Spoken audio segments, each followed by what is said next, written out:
23 अप्रैल 2022। मैंने ये ब्लॉग इसलिए शुरू की कि यहाँ जो लोकल लोग हैं इनको अगर कोई रिसर्च करना चाहता है कि वेदर का क्या हो रहा है तो वो एक साल कर लिया मैंने, तो इसको ट्रैक कर सकते हैं कि पिछले साल अप्रैल में ये था और इस साल अगर कोई रिसर्च करना चाहे तो।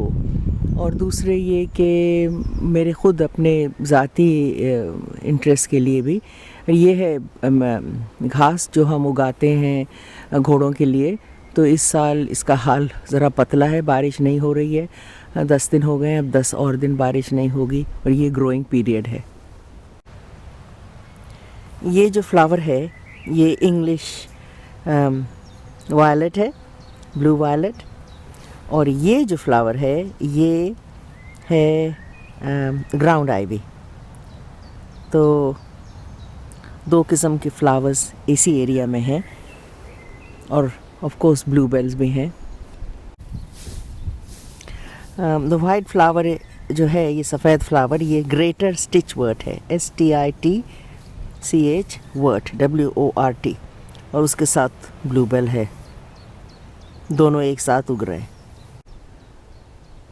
ये ब्लूबेल्स हैं, ये यहाँ का अपना लोकल फ्लावर है। इंग्लिश ब्लूबेल्स है, स्पेनिश ब्लूबेल्स डिफरेंट होते हैं, वो ज़्यादा ताकतवर होते हैं और वो जल्दी आते हैं। ये ब्लूबेल्स हैं और हवा में एक महक है और आप बिल्कुल टर्न राउंड और जहाँ भी आप देखेंगे ये ब्लूबेल्स है और ऊपर दरख्त पर अब पत्ते आने लगे हैं।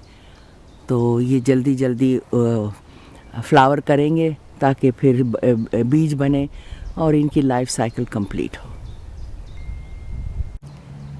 ये वाइल्ड प्रिमरोजेस हैं, ये अब ख़त्म हो गए हैं, अब इनके पत्ते बड़े होंगे और फिर नीचे रूट्स बनेंगी और क्या कहते हैं, बीज अगर बन गए तो फिर अगले साल ज़्यादा प्रिमरोजेस होंगे।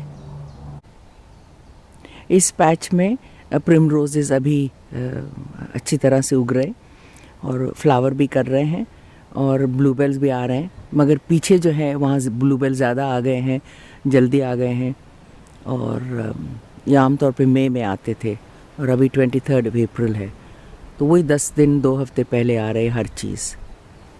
Global warming. ये डेड नेटल्स हैं, इनकी स्टिंग बहुत एसिड होती है, बहुत ख़राश होती है, बहुत दर्द होता है, मगर इसका एंटीडोट अल्कलाई है, वो भी लीफ यहाँ नज़दीक ही है, उसको रब कर दो तो फिर वो न्यूट्रलाइज हो जाता है, तो फिर स्टिंग नहीं हो करता है। इसके पीछे ब्लैकबेरीज़ हैं, तो इनको इस झाड़ियों को काटना होगा अगर मुझे ब्लैकबेरीज़ चाहिए।